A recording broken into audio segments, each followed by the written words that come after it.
sore subject, but I decided to tell you my baby was born full term. A girl. Weighing 3,300 grams, 50 centimeters tall at 4.51 minutes. And she would have been a normal healthy baby if not for a number of circumstances. Let me make a long story short. The labor was very hard, the staff of our regional maternity hospital could not cope.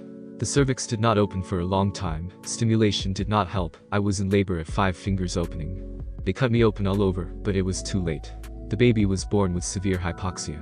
As a result, hydrocephalia, pneumonia, cerebral palsy. This terrible diagnosis sounded like a verdict. At first there was intensive care.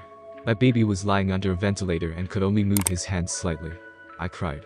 The doctors said, "No, why should you? She's like a plant, you can still give birth." When my husband found out about it, he was silent for a long time, staring at one point, and then he suddenly said, "The doctors are right. We'd better give it up." He took my hand then and sighed, as if relieved of the burden of responsibility. He thought I thought so, too. But I was silent only because the pain in my chest made no room for words. After learning that I was not going to leave my daughter, my husband admitted that he could not live that way, so we said goodbye. Yes, I took the child alone. I had nothing to live on, let alone raise a sick child. I called my daughter Victoria, talked to her every day, and it seemed to me that she understood me, blinking her eyes. That's all she got away with. I ran to doctors, but free medicine was almost powerless. At one point I gave up on myself. I tried to go to my husband for help, but he stubbornly avoided talking to me. I realized that there was nothing I could do about it. I had to give up my baby and give it up.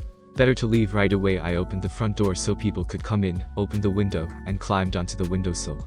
At that moment, my little girl screamed for the first time. She was hungry. You can't imagine the range of feelings I was able to feel in 2 seconds. I decisively slammed the window shut and never thought about it again. I took Tika in my arms and promised that I would never leave her. I pulled myself together and went to ask people for help. The internet wasn't that widespread then, and social networks were a thing of the past. I wrote notices and put them up on the porches. People would come to me and bring me whatever they could. Food, money, clothes.